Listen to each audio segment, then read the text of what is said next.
عورت کی اصل جگہ اس کا گھر ہے. جو ڈیوٹیز کی تقسیم کر دی گئی ہے اللہ کی طرف سے، اس میں عورت کا اصل مقام اس کا گھر ہے. میں حدیث سنا چکا ہوں کہ جب گھر سے عورت نکلتی ہے تو شیطان تاکتا ہے اس کو، اور پھر ظاہر بات ہے کہ اس سے جو فتنے پیدا ہوتے ہیں وہ سب شیطان کے ذریعے سے ہوتے ہیں. عورت کے پاس سب سے بڑا سرمایہ اس کا نسوانی حسن ہے. جسمانی طاقت تو نہیں ہے نا، اس کے اندر ایک ارج ہے کہ اپنے آپ کو ظاہر کرے. اس کا نام تبرج. بروج کہتے تھے ان برجیوں کو کہ جو فصیلوں کے اوپر ہوتی تھی. اور ظاہر بات ہے دور سے مسافر آ رہا تو پہلے تو برجی نظر آتی تھی نا، تو نگاہوں میں آنا، نگاہوں میں کھپنا، یہ تبرج ہے.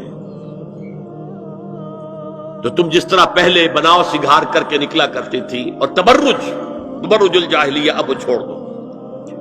واقمن الصلاۃ وآتین الزکوٰۃ، اور نماز قائم رکھو، زکوٰۃ ادا کرو. واطعن اللہ ورسولہ، اور اللہ اور اس کے رسول کی اطاعت پر کاربند رہو. اور اس کے بعد فرمایا وَإِذَا سَأَلْتُمُوهُنَّ مَتَاعًا فَاسْأَلُوهُنَّ مِنْ وَرَاءِ حِجَابٍ، اور دیکھو اگر نبی کی بیویوں سے کوئی چیز مانگنی ہو تو پردے کی اوٹ سے مانگو. یہ حجاب کا لفظ آیا ہے جس کو کہا جاتا ہے کہ حجاب کا کوئی حکم قرآن میں ہے ہی نہیں. اب ظاہر بات ہے کہ اس میں چہرے کا پردہ ہی ہوا نا، چہرے کا پردہ ہے حجاب. اسی کو حضرت عائشہ نے آیت الحجاب قرار دیا ہے.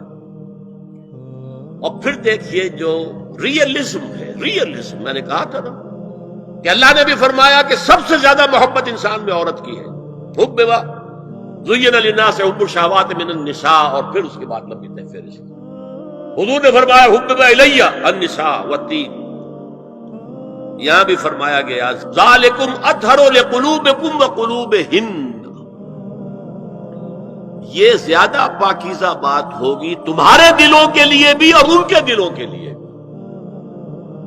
اگر نبی کی بیوی بے حجاب تمہارے سامنے آ جائے گی تو وہ نبی کی بیوی ہے اور ازواج مطہرات ہونے کی حیثیت سے تمہاری ماں بھی ہے، لیکن ایک عورت بھی تو ہے.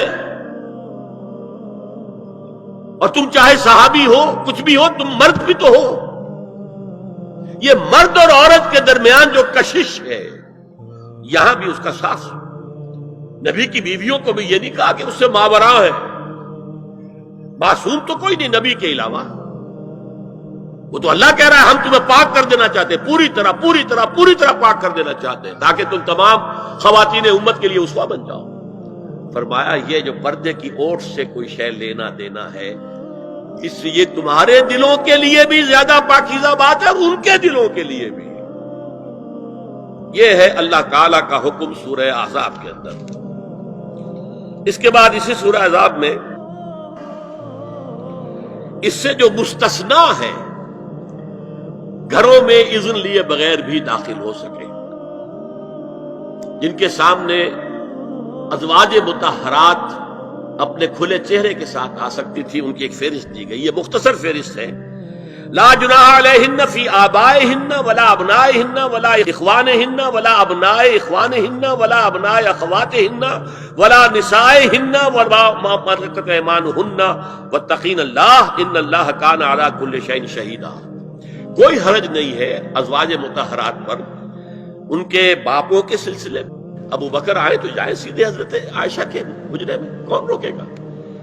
اور بیٹوں کے اور ان کے بھائیوں کے اور ان کے بیٹوں کے بھائی بھتیجے اور ان کی بہنوں کے بیٹے یعنی بھانجے. ولا نسائہن، نسائہن اس کو میں چاہتا ہوں نوٹ کریں آپ، اپنی عورتیں، جان پہچان کی عورتیں، اجنبی عورتیں نہیں. اس پر مزید گفتگو ہوگی سورہ نور کے حوالے سے. ولا ما ملکت ایمانہن، اور جو ان کے ملک یمین ہیں. ان میں ایک رائے یہ ہے کہ مراد صرف باندیاں ہیں اور ایک مراد یہ ہے کہ اس میں مرد غلام بھی شامل ہیں. ایک رائے یہ ہے کہ مرد غلام جب تک کہ ابھی وہ بالغ نہ ہو بچہ